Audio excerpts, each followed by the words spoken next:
Just imagine एक university ऐसी है जो कि इतनी पुरानी है कि शायद तब आपके दादा या परदादा भी मौजूद ना हो।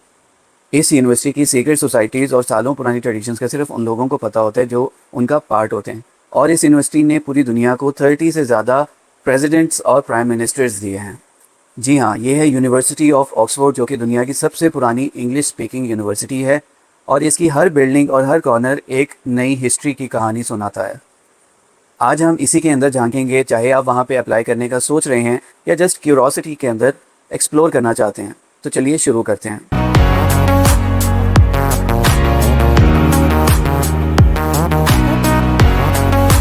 जी अस्सलाम वालेकुम, मेरा नाम है सैयद खिज़र और आज की इस वीडियो के अंदर हम डिस्कस कर रहे हैं यूनिवर्सिटी ऑफ ऑक्सफोर्ड के बारे में।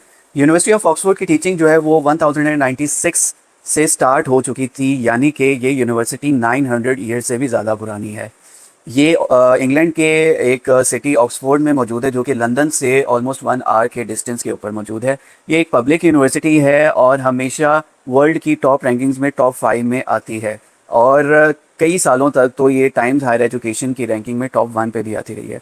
टोटल नंबर ऑफ स्टूडेंट्स जो है वो 26,000 के करीब करीब हैं और इसमें से ज़्यादातर जो स्टूडेंट्स हैं वो इंटरनेशनल स्टूडेंट्स हैं। ऑक्सफोर्ड यूनिवर्सिटी की असल आइडेंटिटी इंटेलेक्चुअल प्रेस्टीज और सेंचुरीज पुरानी ट्रेडिशन है। ऑक्सफोर्ड यूनिवर्सिटी इटसेल्फ तो एक यूनिवर्सिटी है, लेकिन इसके अंदर 39 डिफरेंट कॉलेजेस हैं। ये कॉलेज सिस्टम के ऊपर चलती है और हर कॉलेज की जो है वो एक अलहदा आइडेंटिटी, अलहदा बिल्डिंग, अलहदा से ट्रेडिशंस और कल्चर है, जो कि दुनिया में बहुत कम देखने को मिलता है। ऑक्सफोर्ड को दुनिया भर में डार्क एकेडेमिया एस्थेटिक्स का ओरिजिन भी माना जाता है, मतलब Gothic buildings, candle light libraries और सेंचुरीज पुरानी डिबेटिंग ट्रेडिशंस। ऑक्सफोर्ड यूनिवर्सिटी की 3 सबसे ज़्यादा स्ट्रॉन्ग फील्ड्स की बात करें तो वो हैं politics and international relations, law and humanities. यहाँ का PPE programme philosophy, politics and economics दुनिया का सबसे प्रेस्टिजियस अंडर ग्रेजुएट प्रोग्राम माना जाता है और इसी प्रोग्राम के थ्रू दुनिया के बहुत से वर्ल्ड लीडर्स पढ़ के निकले हैं। एक इंटरेस्टिंग बात आपको बताता चलूँ कि ऑक्सफोर्ड यूनिवर्सिटी की लाइब्रेरी, बॉदलियन लाइब्रेरी जो है वो दुनिया की सबसे पुरानी लाइब्रेरीज़ में से एक है। और UK में जितनी भी बुक्स पब्लिश होती हैं उनकी एक कॉपी जो है इस लाइब्रेरी में रखना लीगली बहुत ज़रूरी है। अब आता है वो पार्ट जो कि सबसे ज़्यादा इंटरेस्टिंग है। ऑक्सफोर्ड से निकले हैं स्टीफन हॉकिंग्स, जिन्होंने यहाँ से फिज़िक्स पढ़ी और उसके बाद दुनिया के एक बहुत ही ज़्यादा माने जाने वाले साइंटिस्ट बने। इसके अलावा मलाला यूसुफ़ज़ई, जिसको कौन नहीं जानता, उन्होंने यहाँ से फ़िलासफ़ी, पॉलिटिक्स एंड इकनॉमिक्स पढ़ी। और इसके अलावा बिल क्लिंटन से लेके बोरिस जॉनसन तक more than 30 UK prime ministers यहाँ से ग्रेजुएट हुए हैं। और एक मज़ेदार फैक्ट आपको यहाँ पे बताता चलूँ कि ऑक्सफोर्ड यूनिवर्सिटी की एक सीक्रेट सोसाइटी है, बुलिंगटन क्लब। अब बुलिंगटन क्लब में सिर्फ सिलेक्ट और वेल्थी स्टूडेंट्स ही जो है वो इसका हिस्सा बन सकते हैं और इसकी एक्टिविटीज़ आज तक बहुत ही सीक्रेसी में रखी जाती हैं, किसी को भी नहीं पता चलता। ऑक्सफोर्ड यूनिवर्सिटी का सबसे यूनिक फीचर है कॉलेज सिस्टम, जिसमें हर स्टूडेंट जो है वो किसी ना किसी एक कॉलेज का पार्ट होता है और वहीं पे रहता है, खाता है और अपनी सोशल लाइफ गुजारता है। हर कॉलेज का अपना एक डाइनिंग हॉल होता है जहाँ पे स्टूडेंट्स गाउन पहनकर फॉर्मल डिनर्स में बैठते हैं, बिल्कुल हैरी पॉटर मूवी की तरह। इंटरनेशनल स्टूडेंट्स के लिए जानना बहुत ज़रूरी है कि ऑक्सफोर्ड एक बहुत ही छोटा लेकिन हिस्टोरिक सिटी है। लंदन जितना बड़ा नहीं है लेकिन सेफ़ है और वॉकेबल है। ये पूरा सिटी ही यूनिवर्सिटी के अराउंड बना है, मतलब आप इजीली बाय वॉक या साइकिलिंग के थ्रू हर जगह पहुंच सकते हैं। और लंदन जो है वो सिर्फ 1 घंटे के सफ़र के ऊपर मौजूद है, तो अगर आप वीकेंड्स के ऊपर कहीं घूमने फिरने का इरादा रखते हैं तो आप लंदन भी इजीली ट्रैवल कर सकते हैं। यहाँ का वेदर मोस्टली जो है वो ठंडा और क्लाउडी रहता है, तो जो गर्म इलाकों से जाने वाले स्टूडेंट्स हैं उनके लिए ये जानना बड़ा ज़रूरी है, वो अपनी तैयारी जो है वो उस तरीके से करके जाएंगे। अच्छा जी, ऑक्सफोर्ड यूनिवर्सिटी की ट्यूशन फ़ी की बात करें तो कोर्स टू कोर्स वैसे वेरी करती है, लेकिन नॉर्मली 28,000 से लेके 45,000 पाउंड्स तक पर ईयर ट्यूशन फ़ी देखने को मिलती है। और इसके अलावा अगर आप लिविंग कॉस्ट भी ऐड कर लो तो नॉर्मली 45 से लेके 55,000 पाउंड्स तक पर ईयर कॉस्ट आ जाती है, देखने को मिलती है।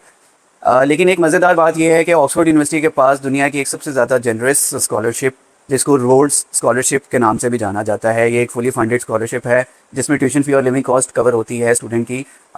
ये ऑलमोस्ट सभी इंटरनेशनल स्टूडेंट्स को ऑफ़र की जाती है और इसमें चांस होते हैं आपकी स्कॉलरशिप लगने के। इसके अलावा एक और स्कॉलरशिप है क्लैरेंडन स्कॉलरशिप, जो कि ये भी इंटरनेशनल स्टूडेंट्स को ही ऑफर की जाती है अपनी ट्यूशन फ़ी और लिविंग कॉस्ट कवर करने के लिए। अच्छा जी, ऑक्सफोर्ड यूनिवर्सिटी के एक्सेप्टेंस रेट की अगर मैं बात करता चलूँ तो वो 13 से 17% तक देखने को मिलता है, जो कि हार्वर्ड और स्टैनफोर्ड से ज़्यादा तो है लेकिन फिर भी हाईली कम्पेटिटिव है, स्पेशली जो पॉपुलर फील्ड्स हैं मेडिसिन और लॉ के अंदर। जो चीज़ ऑक्सफोर्ड को यूनिक बनाती है वो है उसका इंटरव्यू प्रोसेस। यहाँ पे एडमिशन लेने के लिए आपको सिर्फ ग्रेड्स ही नहीं, एक पर्सनल इंटरव्यू भी देना पड़ता है, जिसके अंदर प्रोफेसर जो हैं वो आपका आपके आंसर से ज़्यादा आपका थिंकिंग प्रोसेस जो है वो जज करते हैं कि आप कितनी इंटेलेक्चुअल पावर रखते हैं, कितना डीपली सोचते हैं चीज़ों को। हाँ जी, तो अब बात करते चलें करियर आउटकम्स की। तो ऑक्सफोर्ड के जो ग्रेजुएट्स हैं उनकी जो एवरेज सैलरी है आफ्टर ग्रेजुएशन वो नॉर्मली 30,000 से लेके 45,000 पाउंड्स तक जाती है, और लॉ और फाइनेंस की फील्ड्स में तो शायद इससे भी ज़्यादा जा सकती है। Top consulting firms, investment banks और गवर्नमेंट ऑर्गेनाइजेशंस जो हैं वो हर साल कैंपस में इटसेल्फ रिक्रूटमेंट के लिए आती हैं स्टूडेंट्स की। इसके अलावा इंटरनेशनल स्टूडेंट्स को as you all know UK में अगर वो अपनी स्टडीज़ कंप्लीट करते हैं तो उनको ग्रेजुएट रूट वीज़ा मिलता है, जो कि आप ऑलमोस्ट 1.5 से 2 साल तक जो है वो आप पोस्ट स्टडी वर्क वीज़ा के ऊपर स्टे करके वहाँ पे अपनी फ्यूचर के लिए जो भी मामला हैं वो देख सकते हैं। अच्छा जी, यहाँ पे एक बड़ा मिथ मैं डिस्कस करता चलूँ, और वो ये है कि समझा जाता है कि ऑक्सफोर्ड सिर्फ ब्रिटिश एरिस्टोक्रेसी के लिए, मतलब ब्रिटिश जो वेल्दी लोग हैं उनके लिए है। तो ऐसा बिल्कुल ही नहीं है। ऑक्सफोर्ड यूनिवर्सिटी अपनी डाइवर्सिटी के ऊपर बहुत एक्टिवली काम कर रही है, और अब अगर आप देखते हैं तो ऑलमोस्ट 160 से ज़्यादा कंट्रीज से इंटरनेशनल स्टूडेंट्स जो हैं वो यहाँ पे ऑक्सफोर्ड में पढ़ रहे हैं। तो इसका मतलब है कि ऑक्सफोर्ड सिर्फ आपकी वो नहीं देखती है, बैकग्राउंड नहीं देखती, वो आपकी एकेडमिक पोटेंशियल देखती है आपके एडमिशन के लिए। अच्छा जी, एट लास्ट क्या ऑक्सफोर्ड यूनिवर्सिटी सबके लिए है? तो अगर आप एक हिस्टोरिक, एक ट्रेडिशन और एक इंटेंस डिबेटिंग कल्चर के अंदर अपनी ग्रोथ करना चाह रहे हैं तो फिर ऑक्सफोर्ड यूनिवर्सिटी आपके लिए हो सकती है। अदरवाइज़ अगर आप टेक्नोलॉजी फोकस्ड, रिलैक्स्ड एनवायरनमेंट और जिसके अंदर स्ट्रिक्ट ड्रेस कोड ना हो या फिर एक बहुत रिलैक्स्ड एनवायरनमेंट हो तो फिर शायद आप कोई और यूनिवर्सिटी को चूज़ कर लें तो ज़्यादा बेहतर है। So that was all for today's video. Hope so कि आपको यूनिवर्सिटी ऑफ ऑक्सफोर्ड के बारे में काफ़ी इंफॉर्मेटिव बातें पता चली होंगी जो कि आपको नहीं पता होंगी। और जो अगली आने वाली यूनिवर्सिटी है वो है दुनिया की सबसे ज़्यादा पुरानी यूनिवर्सिटी, जो कि 1088 में बनी और आज भी एक्टिव है। क्या आप गैस कर सकते हैं वो कौन सी यूनिवर्सिटी है? अगर आपने गैस कर लिया तो अपने गैस हमें कमेंट सेक्शन में ज़रूर बताएं, और हमारे चैनल को लाजमी सब्सक्राइब कर लें क्योंकि आपकी सपोर्ट जो है वो हमारे लिए बहुत ज़्यादा मीनिंगफुल है। Hope so you like this video, and until next video, अल्लाह हाफिज़, थैंक यू।